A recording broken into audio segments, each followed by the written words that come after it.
we're trying to understand tonight is the idea of Chodesh Shvat, the month of Shvat. What is the context of Chodesh Shvat? What creates the month of Shvat? And because of that, we also have a minor Yom Tov, which is the holiday of Tu B'Shvat, or the 15th day of Shvat. So we're going to understand a few things, and then we're going to get into this a little bit deeper. So in general, the months are divided into two groups. There's the summer months and the winter months. The summer months, we're not going to talk about now because it's not summer, but the winter months is the months that represents a time that initially people go into hibernation, just like everything else in creation. People become more insular and inward focused, and that's the month of Cheshvan, that's the rainy month. Then slowly people are getting out of their shell. They're becoming less hibernating because the season was changing. It's getting a little warmer, the days are getting longer. And then Teves is a month of relationships with people. And Chodesh Shvat, Kabbalistically, according to the deeper readings of the Torah, is connected with relationships with people, a person's relationship with the objects in his or her life. We have a lot of stuff in our life, and some people have a lot of this type of stuff. What's the relationship with stuff? It can be money, and more specifically, in Chodesh Shvat, it's particularly related to food. What's our relationship with food? How are we supposed to relate to the things in our life that are stuff, that are external to us, but we're completely dependent on them? We need these things in our life. We need clothes, we need food, we need these things in our life, but we don't want to become completely obsessed with these things and completely dependent on these things that we can't live without them. So on the one hand, we need these things. On the other hand, we don't want to become obsessed with them. What is a fine and healthy balance between relating to the objects in our life, the stuff in our life, in a healthy way? On Tu B'Shvat, there's a custom to eat fruits. And according to a lot of tzaddikim, the idea of Tu B'Shvat is to rectify, is to do a tikkun for achila, for eating, and specifically also related to the eating, related to the eating of the Chet Tzadas, the eating of the tree of knowledge. The Talmidim, the students of the Ramban, bring down a story like this, that there was once a student that came to a great teacher and asked the teacher to be accepted in his academy. And the teacher tested the student, and the student was very well versed, and asked the student, have you reached a place of ishtavos, equanimity? So the teacher said, when they praise you, when people are praising you, do you feel good about yourself? He says, sure. Most people, when they praise you, you feel good about yourself. He says, how about when people make fun of you? Or they criticize you, do you feel bad about yourself? So he said, yes. So he told him, go back and come back to me only when you've reached a place that if a person's praising you or mocking you, it means the same thing to you. You're completely unaffected with what people are saying. It sounds like apathy. But we're talking about it, and we're not only talking about an apathy towards other people, we're talking about an apathy that actually extends to every element of life. What's apathy that extends to every element of life? And this is also a teaching that from the Baal Shem Tov, incidentally. The Baal Shem Tov speaks about Shivisi Hashem l'negdi sameh. You should put Hashem in front of me at all times. Says the Baal Shem that the word Shivisi comes from the word Shaveh, which is shtavut, equanimity. And he says this is related to people affecting others and also related to food. That it also with regards to food. Look, for example, you have a choice. You can have coffee, you can have water. If you're addicted to coffee or you like coffee, you're going to have coffee. You go into a restaurant, you go to have supper, and you have options of food. You're going to say you're choosing this food over that food. The moment you choose one food over the other food, that means that you're affected by something that's external to you. If you wake up in the morning and the sun is shining and you say, today's going to be a great day. It's a good statement. But the flip side of that is, when you wake up in the morning and it's dark and it's rainy, what do you say? You don't really say anything. You just turn around and go back to sleep. So that means that you're completely enslaved to the externals.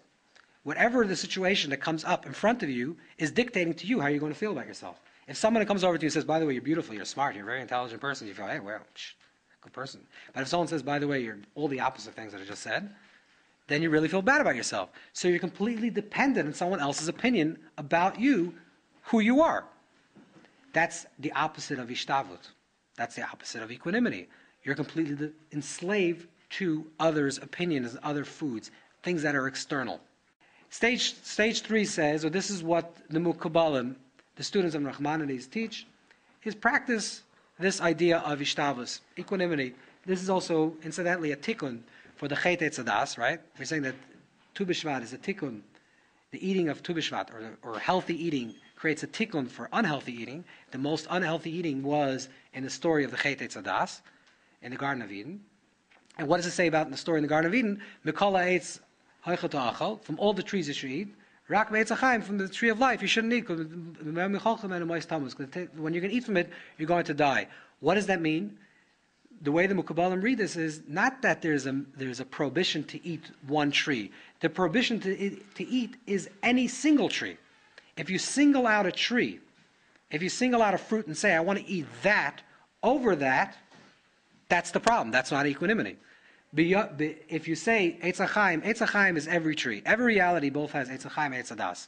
Every reality has all reality. But if you say I want this because this is specific to this, meaning I'm singling this out of something else, that's the Chet. So according to this reading, the Chet Eitz HaDas is the opposite of equanimity.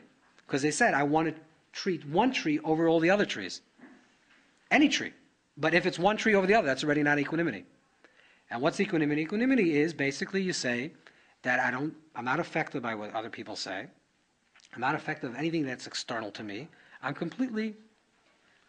okay. Whatever is in front of me, I eat in order to be satisfied. We can't live on stage 3 for a lot of reasons. A, because we become apathetic, and we become completely disengaged, and we might as well live like monks in a mountaintop. You can't get stage 3. It's not supposed to be a way of living. It's a way of being for a certain period of time. Another problem is, let's say someone criticizes you, right? Someone criticizes you. So if you're in stage 3, who cares? It's not my problem, it's their problem. But what happens if they're actually saying something that's true? Then you're not being hurt, but you should listen to them. If you say, okay, I'm not really caring. So there's value to just not stopping at stage 3. But the point is, we have to get to stage 4. Stage 4 is like this. Stage 4 is not only a stage that is outside of 3. Stage 4 is what is called, it's a word, it's called inclusive transcendence. Inclusive transcendence is like this. Inclusive transcendence means you reach a point where the transcendence includes everything below it. Normally when we think of movement, spiritual progress, or movement in our life, you think of that we give up things, we move further and further. The ultimate tshuva shlema, when you say a person is doing complete tshuva, or healthy growth, is when it's whole. Right? Like the word kaddish, and literally in the word in English is whole. Holy. Something that is inclusive. I move ahead, and then I include everything. I move forward, and then I include everything else. The highest level of kedusha, the highest level of living, is the re-engagement of stage 4. But you're coming from a place where there's a strong element of detachment. You're coming to attachment, which we'll call it a holy attachment, a holy re-engagement, from a place of non-attachment, or a place that you're not connected. Eat as much as you want, enjoy life, enjoy the enjoyments of life. Hashem created the world to enjoy it. But remember that the enjoyments of life is a glimmer of the presence of the Shekhinah's, of Hashem's enjoyment. And the way to do that practically is when you come from a place of hishtavos and a place of refraining, we can also engage, and also in a healthy way. You want to buy shoes? Buy shoes. But no, if you're not going to buy the shoes, it's not going to be the end of the world. You want to buy this, you want to buy that, you want this, you want that. Gesundheit.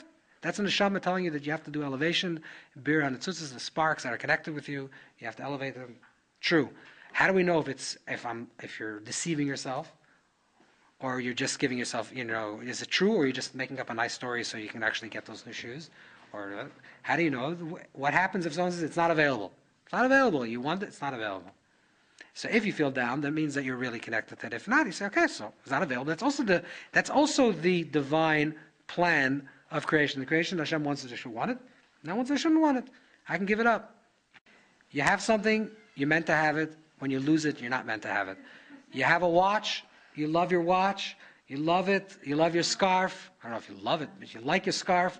You really feel attached to your scarf. Gesundheit, it's your scarf. The moment it gets lost, it gets lost. That was also the intention. That's the level of connection from a place of separation.